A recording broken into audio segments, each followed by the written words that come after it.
it's interesting for people, particularly those who are in the process of or planning to commission new builds. I mean, the things you've mentioned have been really tiny. I can't remember. I think a door's got a screw. The doors, yeah. The doors have been the bane of our lives. Isn't that interesting? Of all the complex things you've described, the one thing that's been a real struggle has been your beautiful oak doors. But the locks on them or something, the handles? The doors are that thick that the anti-ligature screws we used aren't really long enough. So what we have to do is keep having them tightened. Right. And out of the whole move, and we moved in February, other than alarms going off falsely and the doors jamming and things, we've had no major problem. Touch wood and fingers crossed. We feel that we're very lucky. No, that is. Oh, we planned it right. You absolutely planned it right. And that's extraordinary, just on the physical design side, that it has gone that right. Really unusual from what I've heard, and from my own historic experiences setting up new build services for people with learning disabilities. Unbelievable what went wrong. I mean, virtually everything really. So no, I mean, it's a real credit to your planning and the choices you made, and as we were saying before, the fact that Kevin Bond has been so insistent on things being absolutely right, and just that it makes so much sense. Even the example of the wallpaper, that if you invest in really high quality products at this stage, they just last so much better, and of course they're treated better by patients. And I'm saying, of course, I'm assuming that has been the case here. Is that if you treat people with the dignity and respect and provide them an environment that you would look after, then that's what will happen. So far we've been in a couple of months now. That's what's happening. Yeah, no, that is amazing. And also, one of the things that's been really impressive is the differences that are, I don't know, that happen or are allowed or encouraged between, the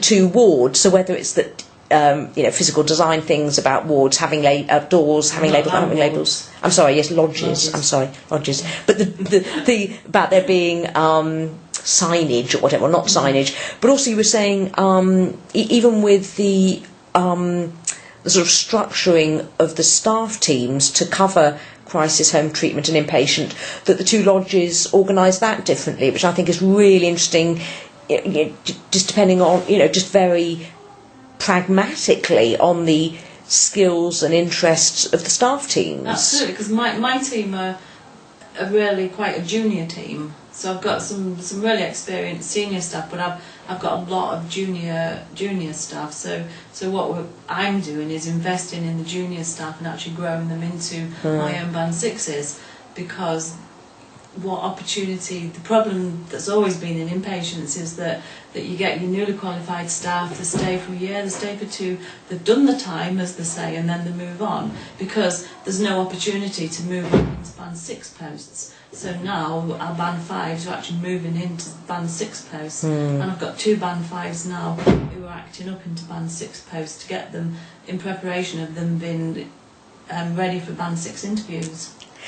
And they will stay here. And they will stay here. And that, I don't think I've ever quite seen it quite as sharply as I'm now realising it, that not only in the majority of much more conventionally structured services where crisis teams and inpatient teams are completely separate, so not only do the poor old inpatient services and ward managers have the trauma of losing, many of their most experienced staff to community teams. But I've just realised from listening to you that actually there's almost a built-in disincentive then to developing your staff, your band 4s and band 5s, because once they hit that sort of threshold, they are more tempted to, leave and move into the community. So there's a sort of normally a disincentive to staff progressing, whereas here there's the opposite, because there's the scope,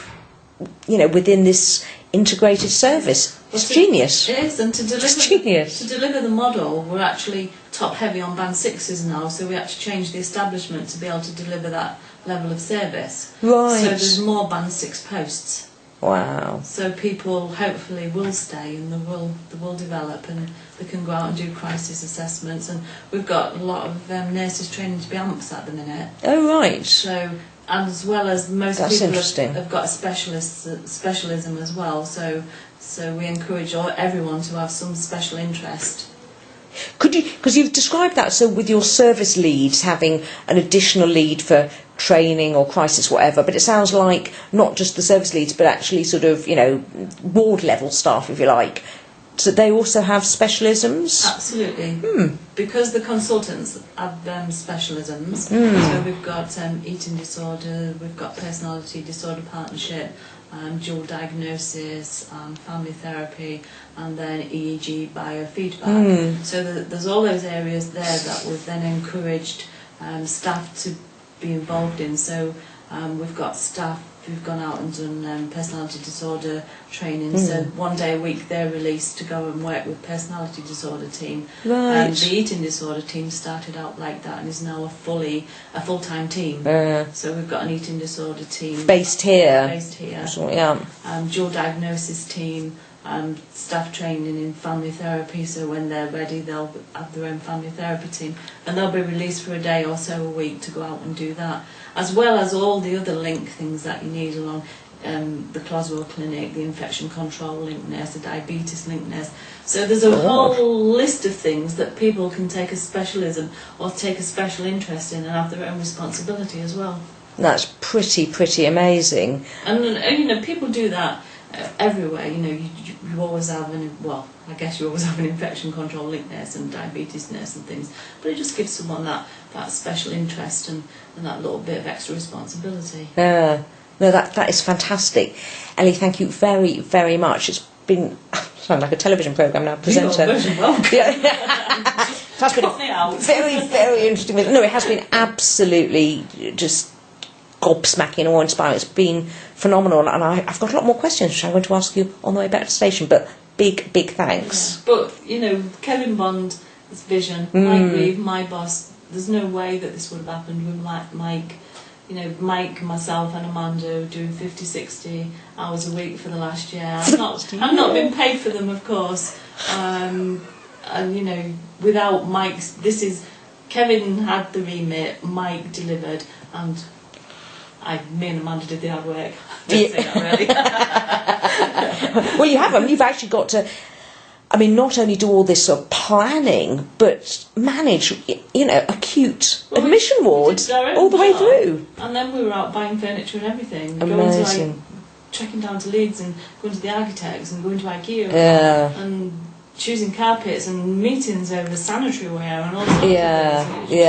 You know, it was just mind-blowing. No, it absolutely is. No, I mean, it is a full-time job, setting up an entire new service, and it is extraordinary that you managed to do that and run, and I know brilliantly run, these admission wards, not least all the additional complexities of running wards in completely unsuitable environments like they were, and then working out the practicalities and the exciting sort of staff dynamics of merging the crisis. And it is extraordinary, but it's fantastic, and I'm really grateful to you for not just letting Buddy and me visit, but actually for, you know, generously describing this, you know, on film so that others can learn from it. So big thanks. You're most welcome. Thank you. Melissa gave Buddy a head massage. Look at that. Oh, buds. Look at that. Is that lovely, Buddy? Let's zoom in. Oh, buds. Look at that. Is that lovely, Buddy? Oh, she's never had a head massage before. She looks chilled. She's still not said thank you yet.